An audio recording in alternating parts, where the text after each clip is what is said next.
One of the campaigns I did was working on Burma, and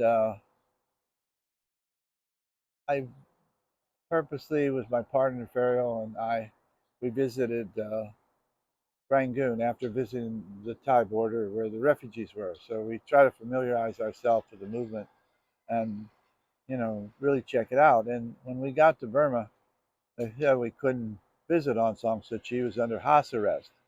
And I went to the State Department to ask if I could visit her. They could help me do it. They said no, she's under house arrest. So she's been under house arrest for, by now, this was February of '99, for quite a while. Um, and so I talked to my taxi cab driver about this, a nice young guy. And he said, well, he said, she gives out rice every once in a while um, at the National League of Democracy, her headquarters. She goes in there very quickly. She's allowed to give out rice every once in a while. Nobody knows when, and I, that's what I know. So what Ferial said then, well, I'll go in and sit in the National League for Democracy office, dressed in a sarong, and you know, um, I'll just sit there and wait with all the Burmese and see if we can meet her. So I pretended I was a antique dealer outside walking back and forth, so I'd be available to her if it did happen and be there. So I pretended that I'd look at these antiques for hours, and terribly boring thing to do. And and then eventually a white car came in a flash, and I thought that must be her because it drove up right up to the door, and it happened so fast. And then Ferial waited in line. She was about the 20th person, Ferial thought. Comes to Ferial, and she said, would you like to meet Jack Healey? He's my partner, and we work on human rights around the world. Would you like to meet him? She said, sure, bring him in. So I actually got into the office, met, and we talked and discussed, um, about the unity of your movement and how we should take her message back of unity to her people. So that was great. And then Ferial discussed her boy, and then Aung San Suu Kyi discussed her children. So it was quite a nice moment. We knew we'd be thrown out of the country that night, so we changed our ticket. And sure enough, they were there. They tore our stuff apart, but Aung San Suu Kyi had signed an autograph for Pharaoh's son, Aram, and we knew we should hide that, and we took a couple of pictures, so we hid the cameras too as best we could do that, but it worked. So we got out with the autograph and the pictures, and it's the first time an outsider, aside from diplomats, got to see Aung San Suu Kyi in a long time, and that was the start of the campaign. One of the things I wanted to do was go on video. And how to do that. And so what I did was plan with Dan Adler, my friend, and June Gutterman, and Prudence Fenton, Jeremy Woodrum from the Burma campaign, Dan Beaton. I wanted to plan, and it worked.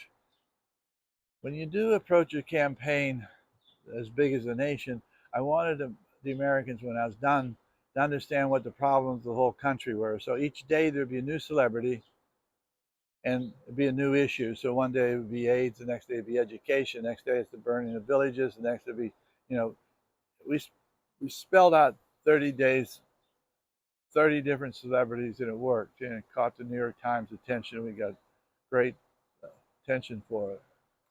There was one that came that I was able to reach Jim Carrey, the comedian, and because I worked for Dick Gregory for so long, I'm a great fan of comedy. And anytime I get near a comedian or get a chance to hear them, do their shtick, I'm there. I love comedy. Well, one of my favorite things in the whole wide world. And meeting Jim Carrey would be a thrill. So he had so much talent, and I loved his movies.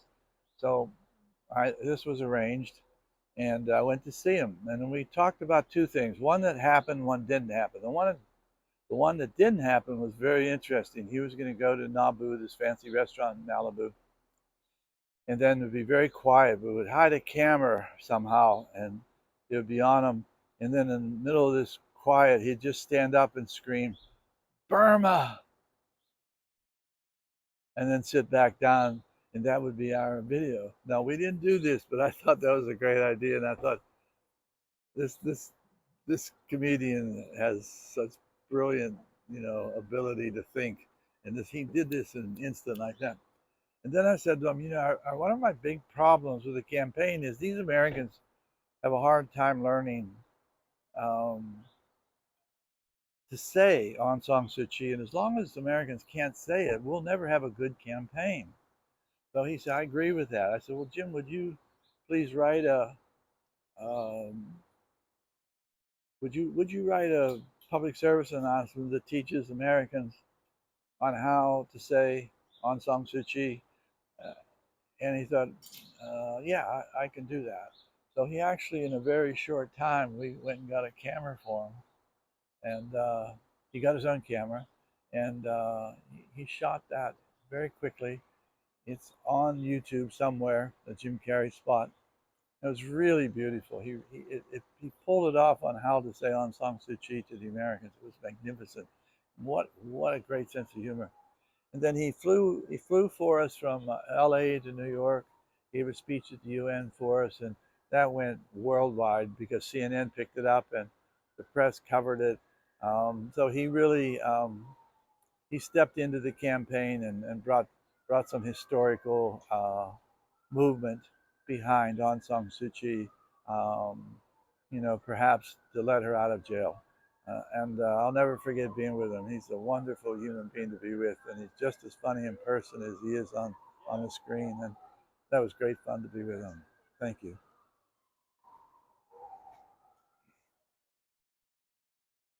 How are we doing in this heat?